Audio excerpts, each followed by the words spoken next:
Hi வணக்கம் உறவுகளே. இன்னைக்கு எங்கள் வீட்டில் சிம்பிளான சாப்பாடு தான்.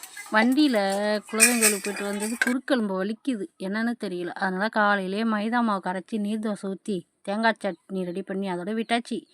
மதியத்துக்கு என்ன சமைக்கலாமா வேணாமா, ஹோட்டல் வாங்கிக்கலாமான்னு யோசிச்சுட்டே இருந்தேன்.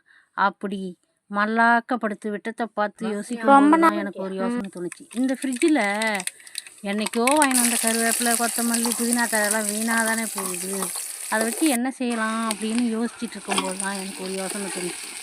அது என்னமோ தெரியலைங்க, எங்கள் வீட்டுக்காரரை ஒரு நாளைக்கு யூஸ் பண்ண கருவேப்பிலை, கொத்தமல்லி, புதினா வாங்கிட்டு வரனா ஒரு கல்யாணத்துக்கு யூஸ் பண்ணுற அளவுக்கு புதினா கொத்தமல்லி வாங்கிட்டு வந்து வச்சிடறாரு.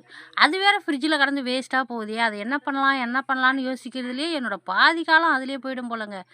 உங்கள் வீட்டில் இந்த மாதிரிலாம் நடக்குதான்னு கொஞ்சம் கமெண்டில் சொல்கிறீங்களா? யார் யார் வீட்டிலலாம் இப்படி நடக்குதுன்னு. யாரும் ட்ரை பண்ணிடாதீங்க. நல்லா சமைக்கணுன்னா வேறு நல்ல சேனல்லாம் இருக்குது, அதை பார்த்து ட்ரை பண்ணுங்கள். ஆனாலும் நான் ரெசிபி சொல்கிறேன், எப்படி இருக்குன்னு ட்ரை பண்ணி பார்த்துட்டு சொல்லுங்கள். இந்த கோவிலுக்கு பொங்க வைக்க போன பாத்திரம் ஃபுல்லாக கறி. எப்போவுமே நான் சாம்பல் தடவி தான் பொங்கல் வைப்பேன், அது கழுவுறதுக்கு ஈஸியாக இருக்கும். நேற்றுக்கு அவசரத்தில் அது மாதிரி பண்ணாமல் விட்டுட்டுனா கறி போட்டு தேய்ச்சி கைரேகே தேய்ஞ்சிரும் போல், அப்படி தேய்ச்சி அதை கழுவி வைக்க வேண்டியதாக போயிடுச்சு. அது அடிக்கடி யூஸ் பண்ணுற பொருள் கிடையாது, எப்போ ஒரு டைம் தான் யூஸ் பண்ணுறோமா, அதனால் அதை சுத்தபத்தமாக கழுவி வைக்கணும். பாருங்கள், சாதம் ரெடி ஆயிடுச்சு.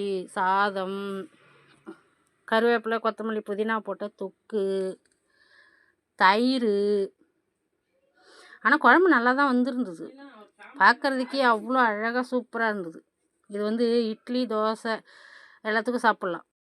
என்னதான் பார்க்க குழம்பு நல்லா இருந்தாலும் எனக்கு மனசுக்குள்ள ஒரு பயம். இதை சாப்பிட்லாமா வேணாமா, இல்லை நமக்கு மட்டும் சொமேட்டோ ஸ்விக்கியில் ஆர்டர் போட்டுக்கலாமான்னு யோசிச்சுட்டே இருந்தேன். இருந்தாலும் டெஸ்ட் எலி மாதிரி பசங்களுக்கு கொடுத்து பார்த்தேன். அவங்க சாப்பிட்டுட்டு அவங்க முகத்தில் ஒரு சந்தோஷம்.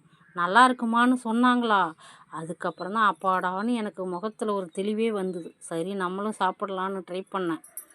சரிங்க ஃப்ரெண்ட்ஸ், இந்த வீடியோ உங்களுக்கு பிடிச்சிருந்தா லைக் பண்ணுங்கள், கமெண்ட் பண்ணுங்கள், ஷேர் பண்ணுங்கள். என்னோடய வீடியோ பிடிச்சிருந்தா சப்ஸ்கிரைப் பண்ணுங்கள். நான் என்ன உங்கள்கிட்ட காசு பணமாக கேட்குறேன்? வீடியோ லைக் பண்ணுங்கள், கமெண்ட் பண்ணுங்கள், சப்ஸ்கிரைப் பண்ணுங்கன்னு தானே கேட்குறேன். அது கூட உங்களால் பண்ண முடியாதா? உங்களால் முடிஞ்சுது, அந்த பொண்ணான கையால் ஒரு லைக் பண்ணி விட்டுட்டு போங்களேன். சரி, ஓகே நண்பர்களே, இதேமாரி அடுத்த வீடியோவில் மீட் பண்ணலாம். ஓகே, பாய்.